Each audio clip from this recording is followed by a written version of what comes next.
desenvolvimento socioeconômico e graduado em administração de empresas pela FGV. Além de criar o Impact Hub em São Paulo, ele atuou como consultoria estratégica da Amanda Key e em fusões e aquisições do JPM Organ.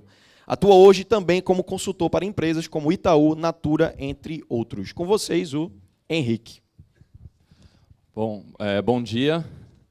Agora eu vou ter que sair do mundo que está fudendo a gente para falar de colaboração. Eu acho que a primeira coisa é que eu assino, enfim, como empreendedor, além do Hub, eu empreendi outros 2 negócios e passei por muita coisa que o Alexandre comentou aqui. Então, o que eu vou falar aqui também não desvalida o que foi falado antes. Mas eu acho que já que o sistema quer foder a gente quer fazer algo a respeito disso, tem que dar a mão aqui e colaborar com quem está perto e quem está na mesma vibe de fazer mudança, né? Antes de contar a história aí do Hub, vou falar um pouco da minha história e como eu fui parar no Hub e como a questão da colaboração, cocriação surgiu na minha vida. Primeiro, assim, quando ele faz a apresentação, né, essas coisas de mini-bill, é complicado. Você fala de faculdade, enfim, alguns aqui estão na faculdade, outros já passaram.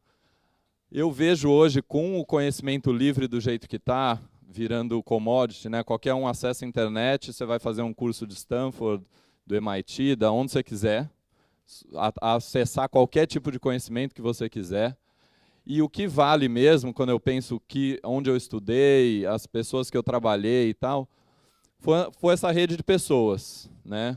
Eu acho que é uma sofisticação do QI lá, do quem indica, né? Então, assim, essa rede de pessoas que você vai construindo ao longo da tua carreira, elas vão fazer diferença, tá? Então se preocupe com quem está do teu lado. Busque gente que quer mudar, que quer fazer diferença, que te provoca, né? Você precisa de gente que cuida, mas você também precisa de gente que te provoca, que te tira da zona de conforto. E a minha história começou, tem algumas coisas que casam, eu estava conversando no intervalo ali com a Marina, não conhecia ela, mas também fui dessa tal de IESEC.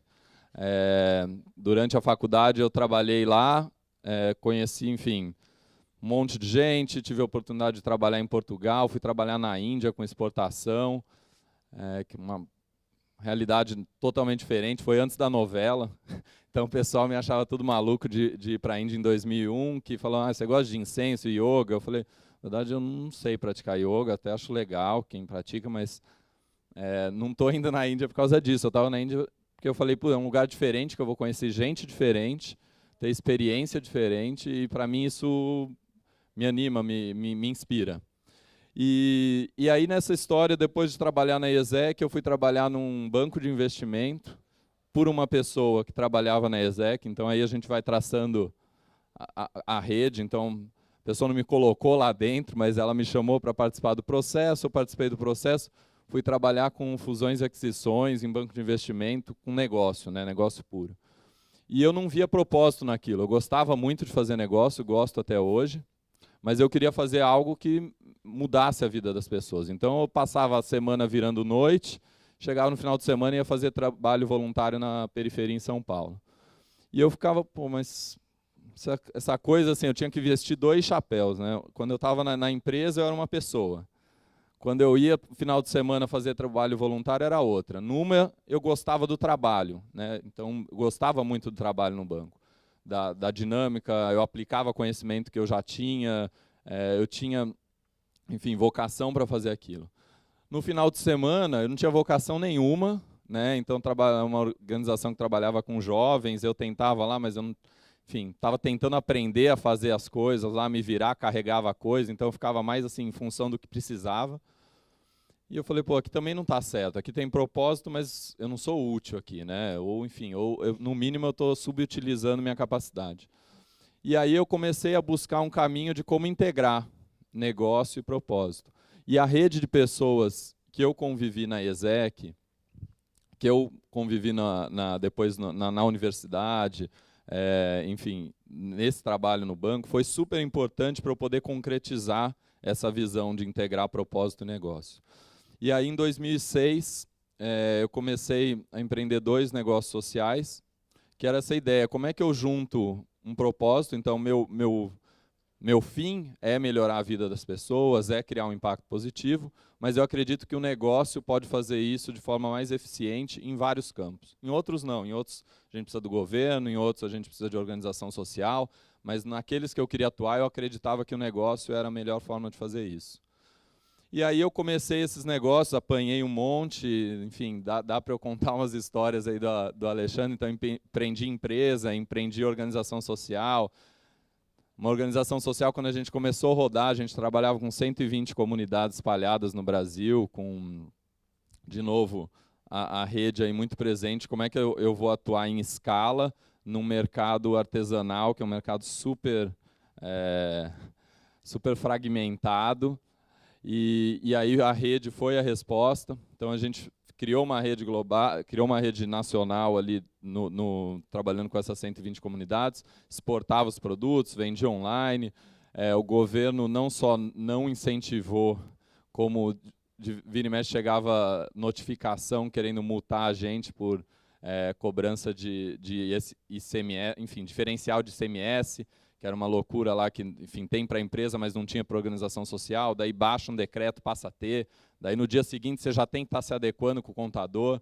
Então, assim, toda a história do Alexandre é válida aqui e o empreendedor vai passar por isso. Então é ótimo que vocês já passaram pela palestra dele para ver se ainda está vivo e ainda quer seguir em frente.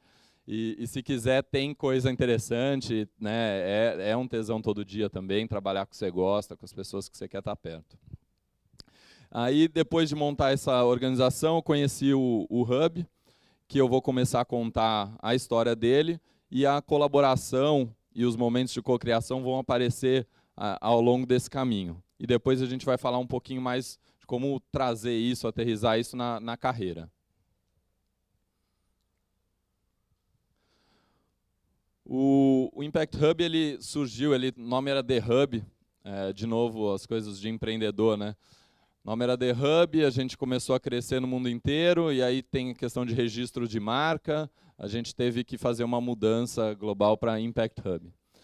Tem aqui em Recife, depois no final, quem quiser saber mais, eu conto. Mas começou em Londres, com 4 empreendedores, que desde o começo perceberam que, como era poderoso a gente trabalhar do mesmo espaço.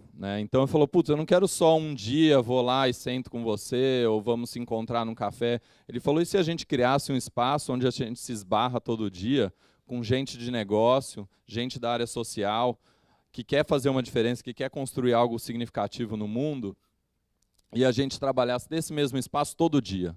E se essa conferência que a gente está aqui hoje, que a gente está esbarrando com gente que está falando aqui em cima, mas tenho certeza que está cheio de conhecimento, aí, de experiência que a gente podia aprender um do outro, se a gente trabalhasse todo dia do mesmo espaço. E aí esses 4 empreendedores começaram a iniciativa do Hub. Na Inglaterra já existe até um marco jurídico para negócio social, então era um negócio social, era algo entre uma ONG e uma empresa.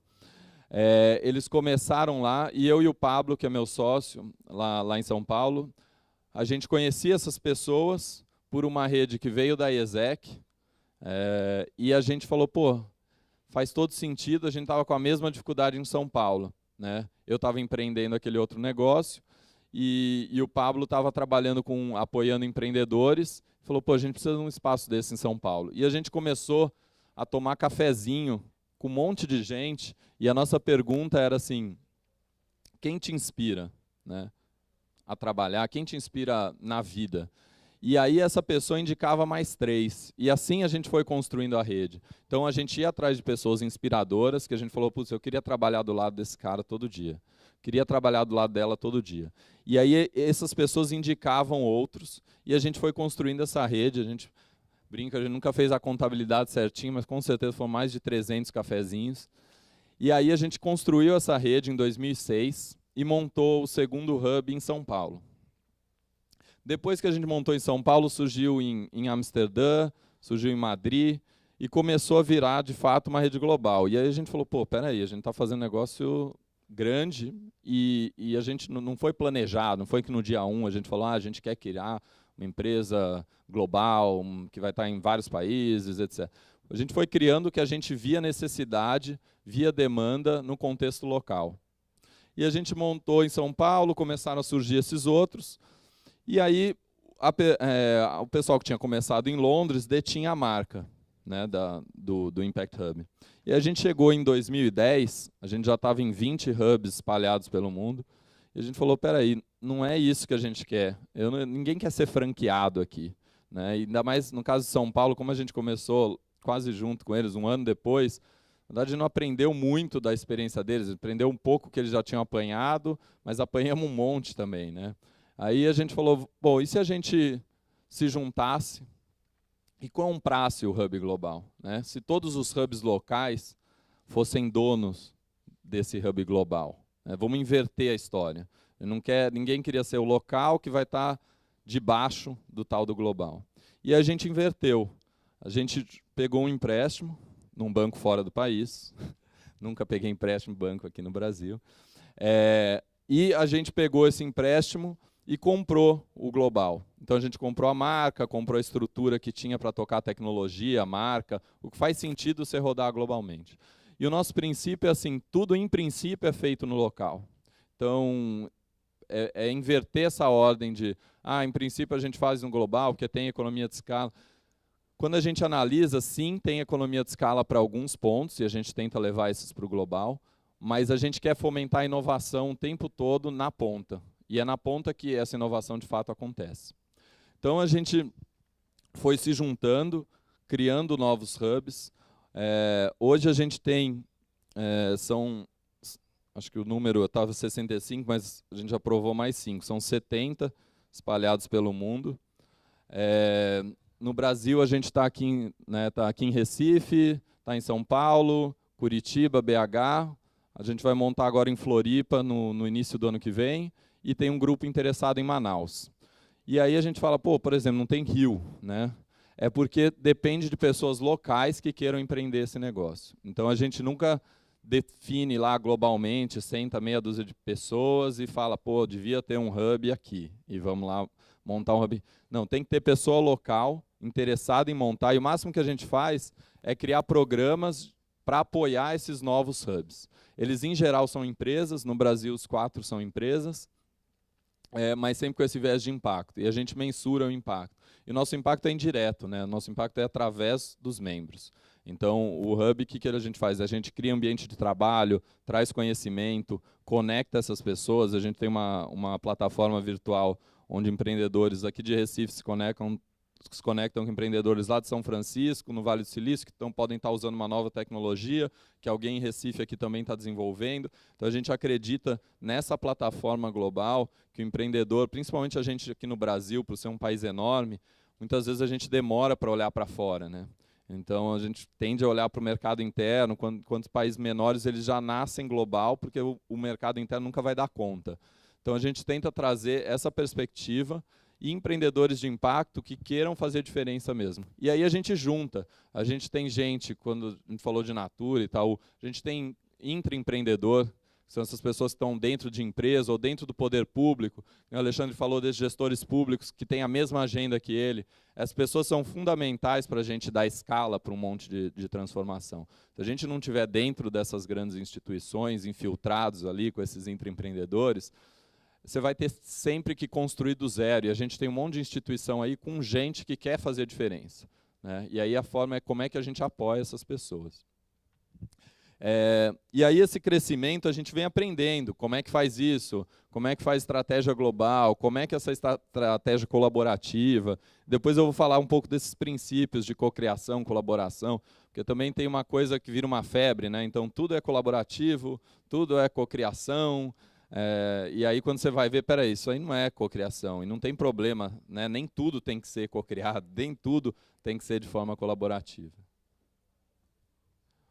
Aqui tem uns espaços, porque acho que uma das coisas também, quando a gente fala de carreira, assim, é onde a gente quer trabalhar, sabe? E o espaço físico, nessa história aí do Hub de 2006 para cá, eu vejo cada vez mais o impacto que ele tem na forma que a gente trabalha.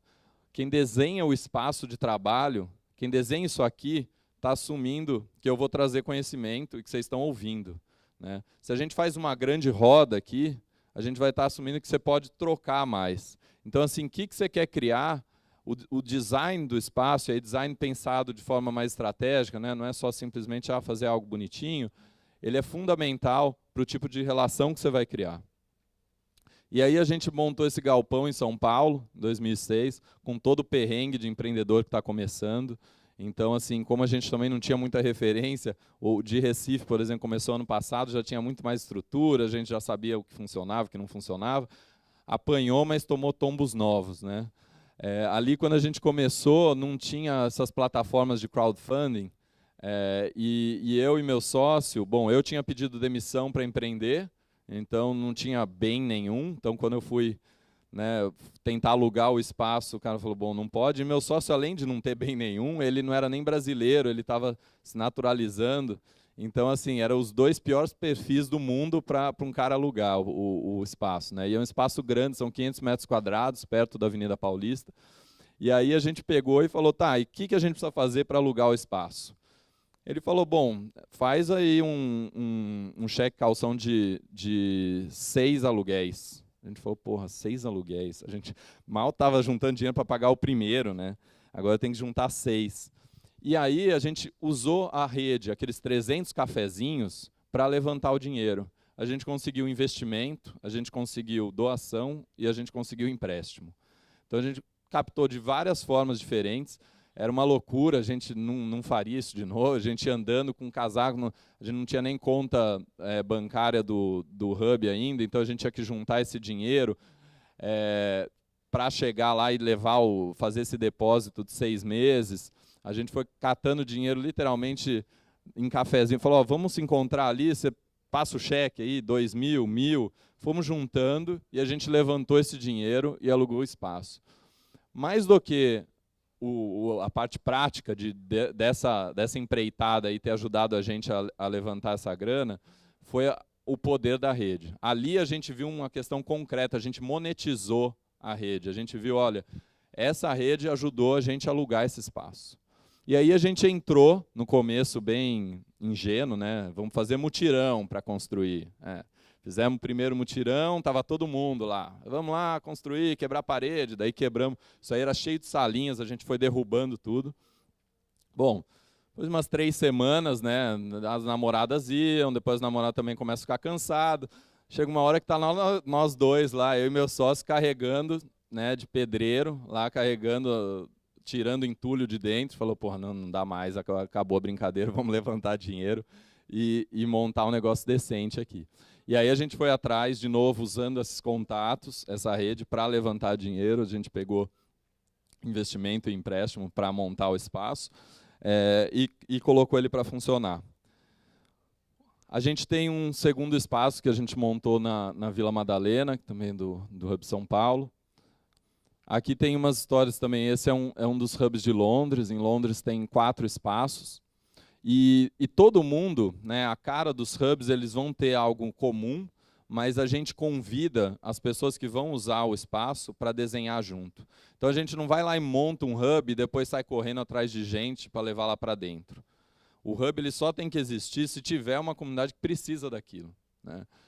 Então a gente convida essas pessoas, vai formando essa rede, aquela, enfim, uma parte mais intuitiva que a gente fez de procurar as pessoas que inspiravam a gente. No começo do Hub, a gente transformou isso numa metodologia e hoje quem vai montar o Hub passa por esses passos, né? E aí as pessoas ajudam a desenhar. Então todo mundo vira um pouco arquiteto, um pouco designer do espaço de trabalho que depois vai usar. Aqui tem em Viena, que eles trabalharam um monte com cortinas, é bem interessante, o espaço é super flexível. Aqui tem em Praga. E aí tem outra coisa que acho que essa foto traz. Essa questão do design, às vezes quando a gente fala de fazer algo para o social, de ter impacto no mundo, parece que tem que ser pobrinho, pequenininho, coitadinho, e qualquer coisa que mostrar um pouco mais de recurso, olha, isso aí já não pode, porque senão não estou fazendo algo que realmente é social. A gente acredita que o social, para ser bem feito, tem que trabalhar com o melhor. A gente tem que buscar o melhor. A gente tem talvez um pouco mais de dificuldade de acessar a capital que outros negócios, mas a gente tem que buscar isso, tem que ter coragem, né, você tem que fazer o pitch disso, você tem que pôr a cara lá fora para pedir, porque senão todo mundo vai sempre manter o socialzinho ali no canto. E a gente sempre quis fazer algo grande, algo ousado, né? Quando a gente estava pensando em montar o Hub em São Paulo, a gente falou, puta, e se pegasse um container e jogasse em cima de um prédio na Paulista? Tem um cara lá, a gente estava conversando com o Alexandre, que queria montar um espaço desse tipo em Brasília. Ele falou, pô, e se eu pegasse um 767 abandonado da Transbrasil e montasse um espaço desse dentro de um 767 que tá largado lá? Então, é esse tipo de gente que a gente quer envolver, porque a gente acha que de fato vai transformar. E aí depois a gente foi, enfim, evoluindo. Esse é um dos últimos hubs que foi montado. Ele foi montado no início desse ano, em Oakland, nos Estados Unidos. E quando a gente vê esse espaço lindo, incrível, tal, esse trabalho de Oakland, ele foi super importante para revitalizar uma área lá nos Estados Unidos, que eles estavam com problemas na comunidade, fica na Grande São Francisco, e era uma comunidade mais marginalizada. E eles estão envolvendo um monte a comunidade no processo de desenhar, de ocupar o espaço do Hub. Agora eu queria fazer um exercício rápido com vocês, mas é que é para a gente fazer esse exercício da rede e concretizar mesmo. Falar, putz, do mesmo jeito que a gente teve aquela experiência lá atrás de levantar o dinheiro que a gente precisava, isso, eu acredito que não é eu falando aqui que a gente vai falar, ah, tá, legal, agora a rede funciona, eu vou usar isso para construir minha carreira. Quando a gente pensa numa grande ideia, né? Como o Alexandre falou, todo mundo tem essa grande ideia. Ah, eu quero montar um restaurante, eu quero fazer alguma coisa diferente na vida. Pode ser empreender, pode ser trabalhar num lugar. Para quem que você conta? Né? Se eu tivesse que fazer uma listinha ali de 10 pessoas, é fácil para você fazer essa lista de 10 pessoas, mas tem que ser aquela ideia que você fala, ó, né? É a ideia que você vai ficar milionário, que você vai mudar o mundo, é aquela ideia incrível que você acha super preciosa, e você fala, pô, para quem que eu vou contar isso? E aí, quando a gente faz essa listinha, né, acho que quem tiver caderno, aí vale a pena o exercício, a gente começa a pensar, pô, tá, quem que eu confio de verdade? Porque daí você vai fazer um exercício de confiança, né, que nem parceria. Todo mundo, empresa, não, parceiro, tem um monte de parceiro, a gente faz parceria. Tá, parceria quando, né? Quando está tudo bem, quando você está se ferrando ali, quem que é parceiro? Né? As histórias do Alexandre de colaborador, é todo mundo parceiro, tal. Como é que a gente define sócio no Hub? O sócio é aquele que se ferra junto. Então, assim, se o negócio, casa caiu, quem vai ficar lá embaixo tentando manter ela equilibrada? Para mim, esse cara é o sócio. Então, esse é o que eu contaria essa ideia. E aí, depois a gente pensa, quem seriam as 10 pessoas que contariam essa grande ideia para a gente? Quem que, se tiver uma grande ideia de fazer transformação, de mudar o mundo, de ganhar muito dinheiro, de algo grandioso, vai contar para a gente? Algumas dessas pessoas vão casar, né? Você vai ver, eu contaria para essa pessoa e ela me contaria. Outras não. Outras você fala, bom, eu contaria, mas eu não acho que ela tem toda essa confiança em mim, não. Mas essa questão da confiança, medida sim, né? Não é aquela confiança, você confia no pessoal? Confio. Não, você tem que fazer um teste antes para ver em quem você confia mesmo. Essa medida que vai definir um pouco, passar aqui e voltar, um pouco com quem você vai colaborar. Porque se você não confia de verdade, dificilmente você vai poder construir algo junto. Então essa ideia de, vamos juntar todo mundo, a gente vai colaborar aqui, vamos fazer uma coisa junto, ela funciona para algum tipo de coisa. Se a gente vamos pensar numa ideia imaginária aqui de um negócio, funciona, vamos juntar, colabora, cada um dá a sua ideia e tal. Agora, e se a gente falar, vamos colaborar para fazer algo que nem aquilo lá que eu falei, que a gente tinha que levantar dinheiro com toda essa galera para montar um negócio de verdade, concreto no espaço. Aí já não é tanta gente que se envolve, né? E que põe o dele na reta ali, porque, né, se envolver, tem vários níveis de se envolver, né? Tem aquele que você põe na reta e fala, se der errado, você se ferra junto. Então, a primeira coisa que a gente fala de princípio de colaboração é saber dizer não. Parece meio contraditório, e acho que eu não falaria isso quando a gente começou o Hub, mas hoje, para mim, isso é muito claro. Essa ideia de que você vai colaborar com todo mundo, em tudo, toda hora, não dá, não funciona, você não consegue. Colaborar demanda tempo. né? Ele não funciona para tudo, tem coisa que é melhor você pegar e executar. Então, assim, essa questão de colaborar, você precisa saber dizer não. Precisa vir alguém e falar assim, vamos fazer, não sei o quê. Não, eu não tenho tempo, estou focado em outra coisa. Parece meio chato, né? E a gente foi trazendo um pouco dessa cultura no Hub, porque, embora no começo começava todo mundo, vamos colaborar, disso, daquilo, mas espera aí, a gente tem que construir algo, você não tem ideia para contribuir com tudo, né? Então, assim, essa maturidade de colaboração, uma colaboração mais de verdade, porque daí, o que acontece? Quando você fala não, porque você fala sim de verdade. E isso é uma questão, para a gente brasileiro, é muito difícil, né? A gente tem uma tendência assim, te vejo lá no bar, não, vamos lá, pode deixar. Tá. O cara nunca vai, não liga, não avisa, não vai aparecer por lá e está tudo certo. É parte da nossa cultura. E a gente vê com os gringos, né, até do Hub, da Rede Global, fala, pô, assim, meu cara falou que ia fazer junto, tal. Não é, então, mas é modo de dizer. Né? Então, assim, essa questão da gente falar não para algumas coisas e falar sim, porque acho que só falando não para algumas coisas, a gente fala sim de verdade para as outras. Senão a gente fica com mais ou menos para tudo. Então, vamos colaborar, vamos, eu dou uma ideia aqui, só tá, nunca mais falar daquilo. Aquele negócio morre, ninguém sabe o que aconteceu, o que foi. Então, assim, saber dizer não, para mim, é o principal ponto que tem que levar em consideração para poder colaborar de verdade.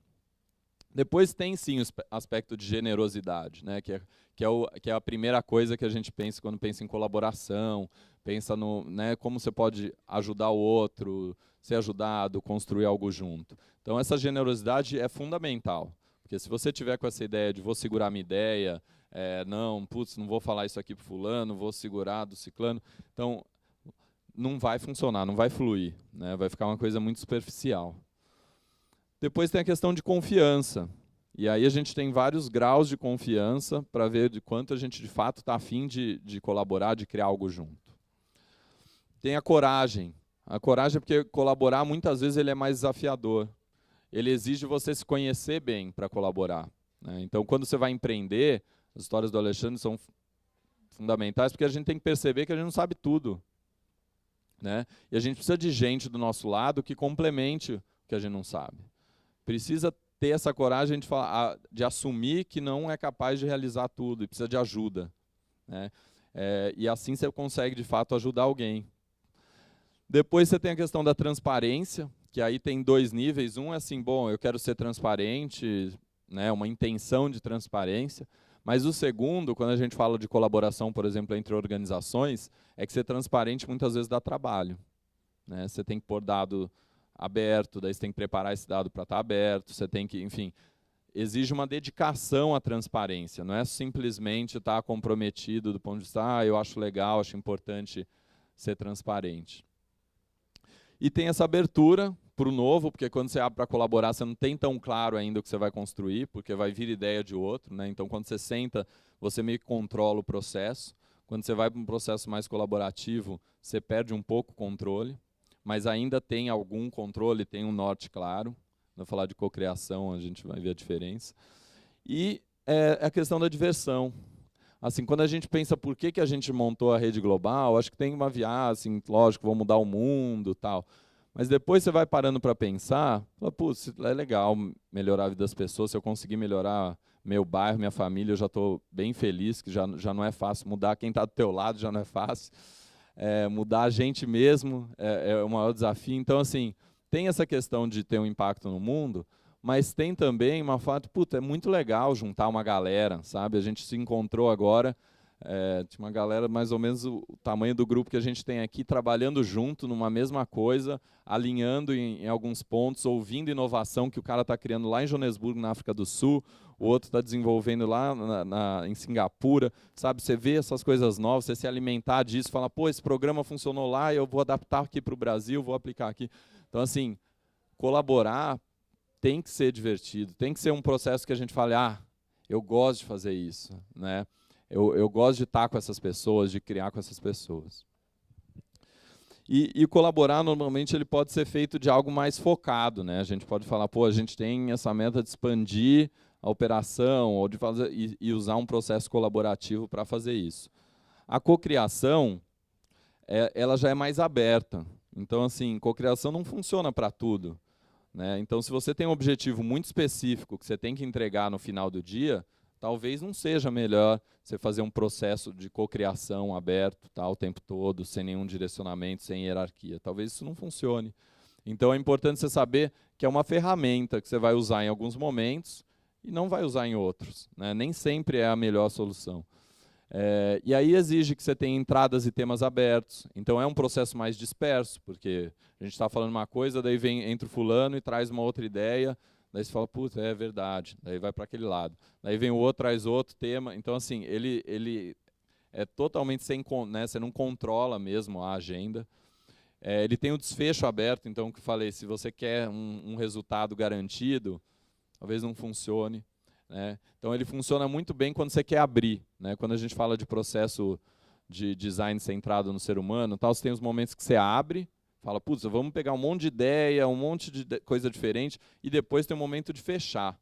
A cocriação funciona muito para abrir. Então, você quer pensar sobre a sua carreira e está sem ideia, puta, vamos sentar com uma galerinha, pegar um monte de ideia, um monte de... Tem lá um mapa, você constrói um mapa na cocriação, isso você consegue fazer. Depois você fala, tá, agora eu preciso afunilar. É outro processo. Não adianta você chamar essa mesma turma para ficar dando ideia do que você tem que fazer. É um processo de focar, de avaliar ponto a ponto, mais analítico, né? Que você vai chegar numa conclusão. E depois, talvez depois dessa conclusão, você vai querer abrir de novo. E está tudo bem. É só entender quando que você está fazendo uma e quando você está fazendo outra. O processo é aberto, a estrutura é distribuída, então tem uma hierarquia clara. E é uma dinâmica interativa, então o tempo todo você está vendo, você constrói uma coisa, desconstrói, constrói, desconstrói. Então é um processo que funciona quando você quer rodar esse tipo de dinâmica, né?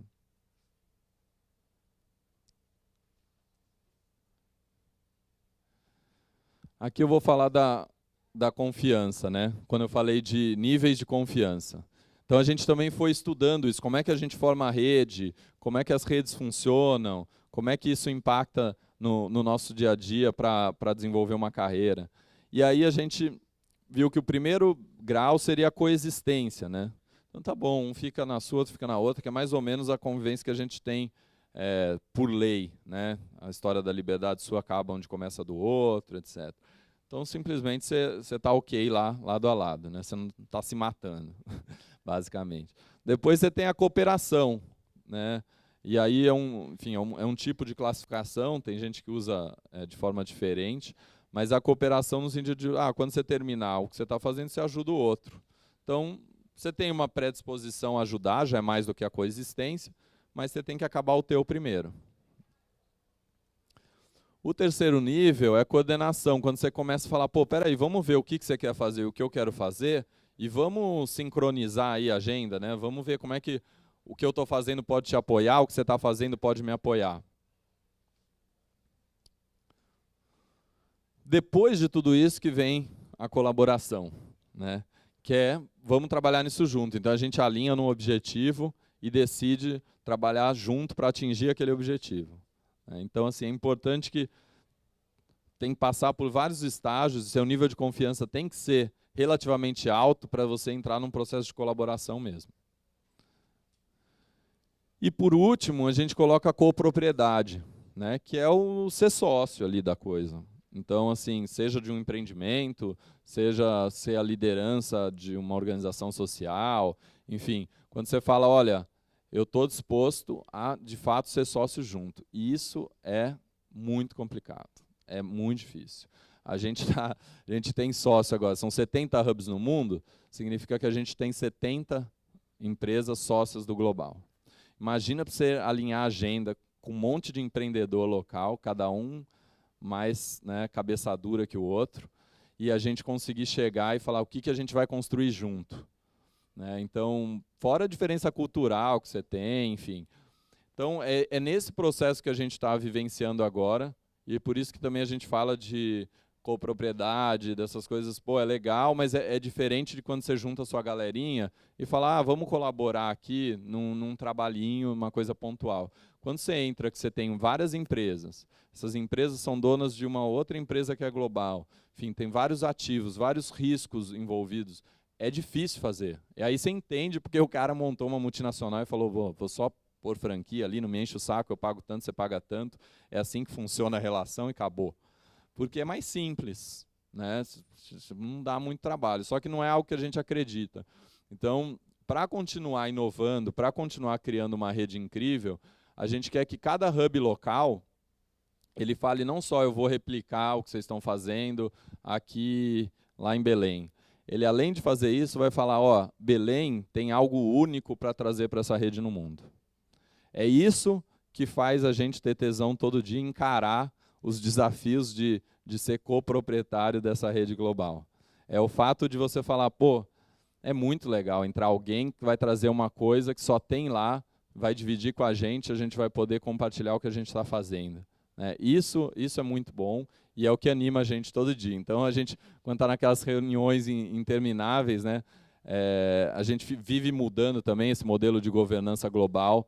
Então, a gente está trabalhando agora com um negócio que chama democracia líquida, que é um jeito mais ágil das pessoas participarem de decisões, basicamente. Né? É uma tentativa de viabilizar a democracia direta, se você votasse em tudo, só que assumindo, bom, eu não entendo de tecnologia, então eu posso delegar meu voto para alguém que entende de tecnologia. E aí você tem um processo meio maluco, que tem um software lá que ajuda a fazer isso, que a gente está experimentando isso para tomar decisões globais. Mas é um desafio quando você já está grande, né? Então tem muita coisa que a gente consegue fazer no pequeno e que quando vai para o grande você precisa de novas ferramentas, precisa de novos jeitos de trabalhar, porque a coisa tem que funcionar. A gente tem investidor, a gente tem um monte de público de interesse aí no entorno que a gente tem entregas para fazer, né? Eu não posso, pirei, quero simplesmente agora mudar radicalmente minha estratégia, não vamos crescer mais porque a gente acha que não vale a pena crescer. Esse processo tem que envolver vários públicos para chegar nessa decisão. Então tem sido um aprendizado. E aqui esses gráficozinhos de rede, né, também são as etapas que a gente tem. Então a gente começa ali com cada um fazendo o seu e trocando, que é um primeiro nível ali de colaboração. Depois a gente tem um segundo que você começa a clusterizar, né? Você agrupa. Bom, o Hub São Paulo, o Hub Tóquio, o Hub Nova York, o Hub Cidade do México, tem desafios comuns porque são hubs em megalópolis, né? Como é que a gente trabalha junto para resolver desafios comuns, que é um outro nível. E tem o terceiro, que é o que a gente busca, que que a gente chama de sistema de influência. Essa ideia de ir para o mundo inteiro e se espalhar tal, é para, de fato, a gente contribuir com reinventar o trabalho, com trazer mais propósito para o trabalho, por trazer esses intraempreendedores que estão lá dentro. Muitas vezes eles sofrem, porque eles ficam batendo, né, dando murro em ponta de faca ali todo dia, porque o sistema quer foder a gente. A gente juntar essas pessoas para elas se apoiarem, e essa a teoria de mudança do Hub. Né? A gente não acredita que é a gente que vai trazer o conhecimento. O conhecimento do negócio está espalhado, e o que a gente tenta fazer é articular e conectar as pessoas com quem elas precisam naquele momento. E isso a gente vem fazendo, vem aprendendo com isso, tanto do ponto de vista de uso de tecnologia para isso, mas também do ponto de vista humano. Então a gente tem uma metodologia, um jeito de trabalhar no Hub que é para ser muito além de um espaço de trabalho, e a gente vem aprendendo nesse processo.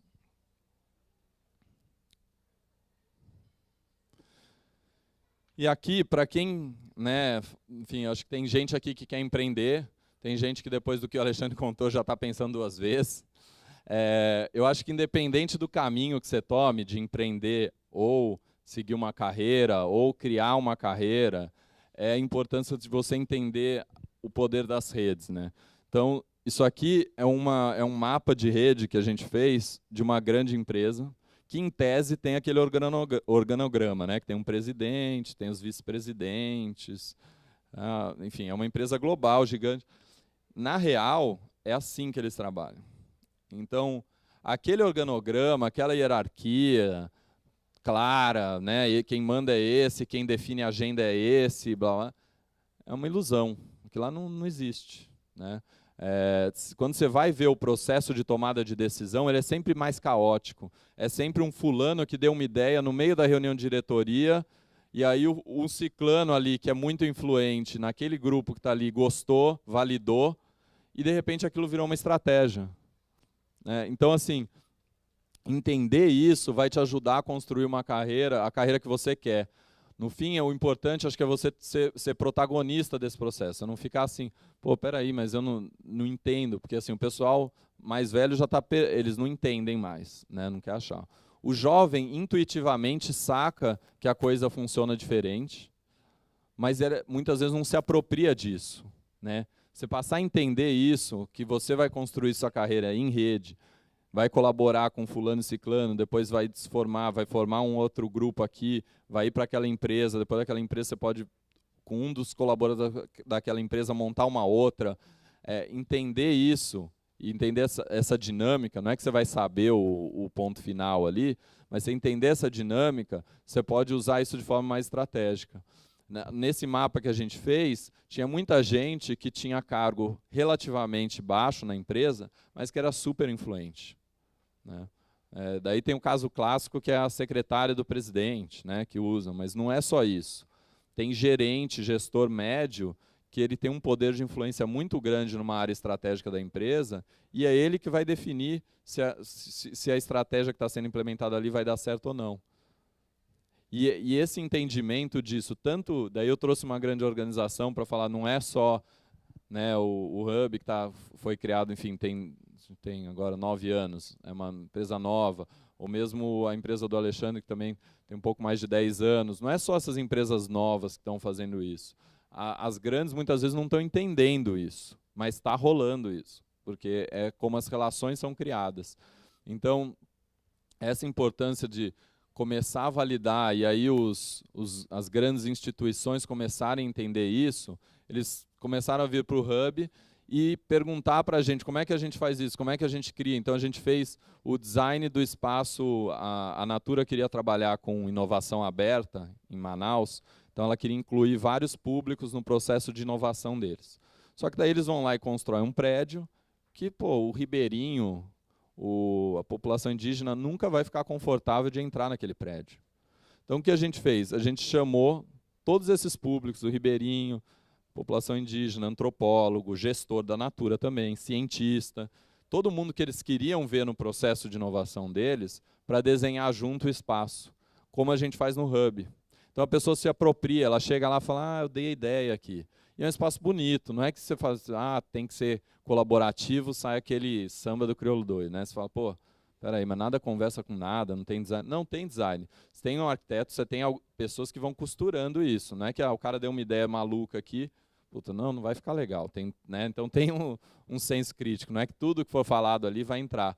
Mas essa participação da pessoa no processo muda radicalmente o jeito que ele lida com o espaço de trabalho. E isso eu estou dando exemplo de algo que a gente trabalha, que é a criação desse espaço de trabalhos, mas vale para a estratégia da empresa, vale para tudo que você quer construir junto com mais gente. Eu falei um monte aqui, eu acho que no modelo que a gente está fica difícil. Queria ver se a gente tem espaço para pergunta em seguida. Em 5 minutos? Legal. Então eu vou parar por aqui, chega de falar, e queria ouvir de vocês perguntas, ideias.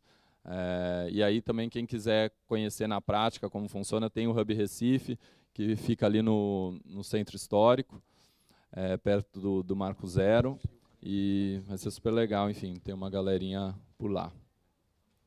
Vou passar o microfone aqui. Obrigado.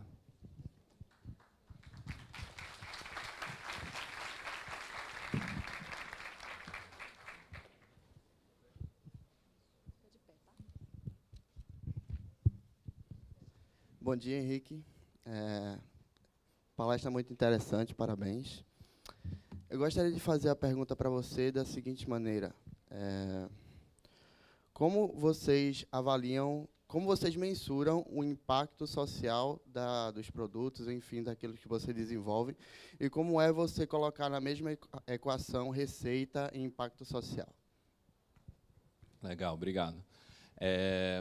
Então, acho que é um desafio, é uma área que está crescendo bastante, né, mensurar impacto. A gente tem uma pesquisa global que a gente roda anualmente, e basicamente, assim, tentando simplificar, a gente mensura o impacto dos nossos membros, então eles relatam impacto, daí tem gente que tem impacto, né, a maioria dos membros tem um impacto direto na sociedade.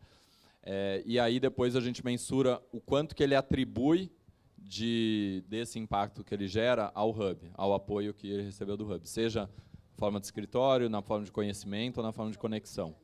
Então, é basicamente essa historinha que a gente cria. E essa ideia de andar né, como é que você paga a conta e gera impacto ao mesmo tempo. Acho que é um super desafio, mas eu acho que, enfim, estou me incluindo aí, a nossa geração já vem com isso mais no DNA, sabe? É uma coisa de, primeiro você tem que isso tem que estar integrado na nossa cabeça, tem que falar que é possível ganhar dinheiro e melhorar o mundo.